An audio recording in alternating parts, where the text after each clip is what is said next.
So हे guys, परत एकदा स्वागत आहे तुमचं आमच्या एका नवीन व्लॉगमध्ये. तर येस, सकाळचे वाजलेले आहेत 6. आम्ही रेडी झालेलो आहोत आणि आम्ही आता चाललो एक राईडवरती. तर कुठे जाणार आहे, काय करणार आहे, कुठे स्टे करणार आहे, हे सगळं तुम्हाला या ब्लॉगमध्ये कळेल.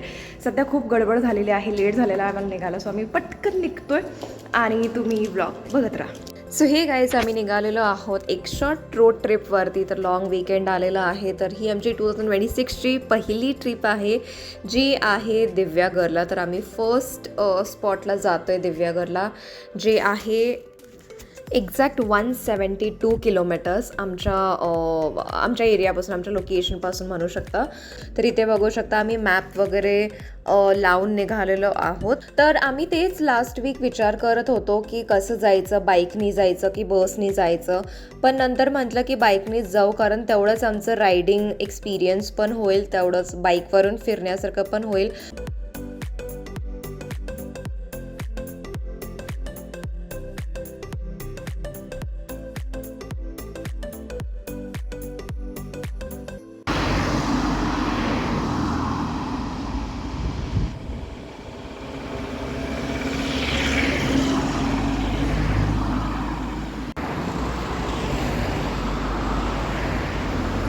आम्ही घेतलेला आहे फर्स्ट स्टॉप. 1.5 तास झालेला आहे राईड करून. पास झालं, म्हणलं थोडंसं 5 मिनटं तरी थांबूया, म्हणून आम्ही थांबलेलो आहोत. आणि आता चालू होणार आहे तामिनी घाट. तर आम्ही तामिनी घाट क्रॉस करून जातो आहे पुढे. सो निघू आता 2 मिनटात. सगळं इतकी गर्दी आहे ना, मला असं वाटतं की अख्खं पुणे चाललं आहे कुठेतरी तामिनी घाट क्रॉस करून कुठेतरी. तर काही गडबड नाही आहे. तिकडे स्टे वगैरे आम्ही ऑलरेडी बुक केलेला आहे. चेक इन 12 वाजता आहे दुपारी आणि आम्ही सकाळी 6ला निघालो. सो आमच्याकडे 6 तास आहे. तर निवांत म्हटलं, घाई गडबड करण्यापेक्षा निवांत नेचर एन्जॉय करत, राईड एन्जॉय करत आपण जाऊ. तर हा क्विक प्लॅन आमचा ठरलेला आहे. लास्ट वीक ठरत होता. तर लास्ट वीक आम्ही सगळे बुकिंग्स वगैरे केले, त्याचे डिटेल्स आणि आमच्या पूर्ण ट्रिपचं जे काही प्लॅनिंग, प्लॉटिंग, कॉस्टिंग जे काही आहे, मी पूर्ण डिटेल्स देण्याचा प्रयत्न करेन. तर तुम्ही ब्लॉग एंडपर्यंत नक्की बघा.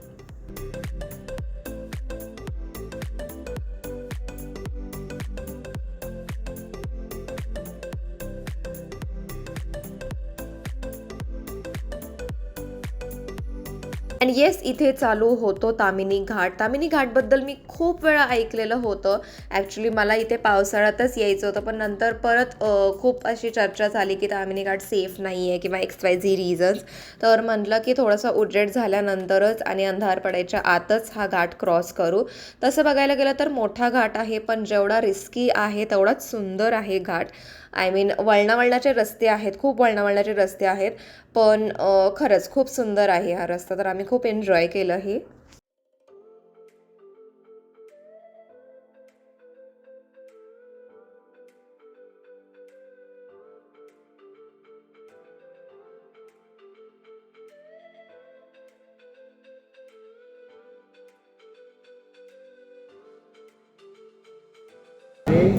सकाळीच आम्ही थांबलेलो आहे आता नाश्ता करायला आणि आम्ही इतकी गर्दी आणि इतकी मोठी लाईन आहे ना. मे बी वीकेंड असल्यामुळे, पण जवळजवळ मी असं मॅपमध्ये बघतो 6 ते 6.5 किलोमीटर अशी पूर्ण लाईन होती फोर व्हीलरची. आणि आम्ही तसंच साईडून गाडी काढली कशी जस्ट असं पेट्रोल घालायला पण थांबलो होतो. आणि आता थोडेसे नाश्ता करायला थांबलो, कारण सकाळपासून आम्ही काहीच खाल्लं नाही. घरून फक्त चहा बिस्किट खाऊन निघालो होतो. खूप भूक लागलेली, सो मला नाश्ता करायला थांबूया. आता मी नाश्ता करायला थांबलेलो आहे. किती आलो आहे आपण? 120 किलोमीटर आलेलो आहोत आम्ही. 120 किलोमीटर नंतर स्टॉप घेतला आहे आणि आम्हाला अजून 50 ते 60 किलोमीटर जायचं आहे. सो बघ, आता नाश्ता ऑर्डर केले, सो आम्ही नंतर खाणार आहे. थोडंसं जेवण, थोडीशी एनर्जी येईल अजून. आणि हा मुलगा अजूनही फक्त मॅप बघतोय. Dinesh, how was your experience of 120 kilometres? चालू म्हणजे कळते. बाई, तू गाडी तरी चालवतेस, मी नुसती मागे बसली. माझी काय हालत होती है? फुल झोप येते. चाल, एवढी मोठी जांभळी सुद्धा दिलेली आहे. आणि ही शो कॅन्सल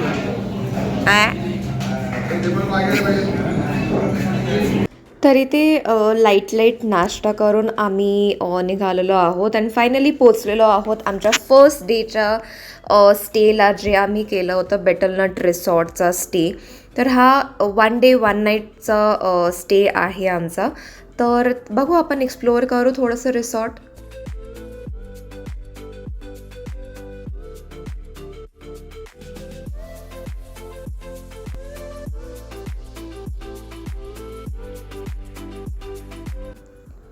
तर खूप छोटीशी प्रॉपर्टी आहे. तर गेल्या गेल्या राईट साईडला स्विमिंग पूल आहे आणि हे त्यांचे असे कॉटेजेस आहेत. तर इन टोटल त्यांचे 12 कॉटेजेस आहेत. तर 1 रूमचे असे कॉटेज आहेत आणि छोटंसं एवढंच जे दिसतंय मध्ये गार्डन आहे, चिल्ड्रन प्ले एरिया आहे.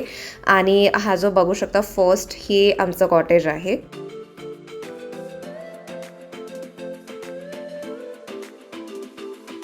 येस, हे होतं आमचं आत्तापर्यंतचं ट्रॅव्हल. तर आम्ही नंतर खूप धमाल केलेली आहे. लंचला गेल्यानंतर संध्याकाळी बीचवर सुद्धा गेलो. तर तुम्हाला हे सगळं बघायचं असेल तर नेक्स्ट व्लॉगसाठी या चॅनलला नक्की सबस्क्राईब करा. आमच्या इंस्टाग्रामला सुद्धा फॉलो करा. पुढच्या व्लॉगमध्ये आपण परत भेटू. तोपर्यंत bye everyone and take care.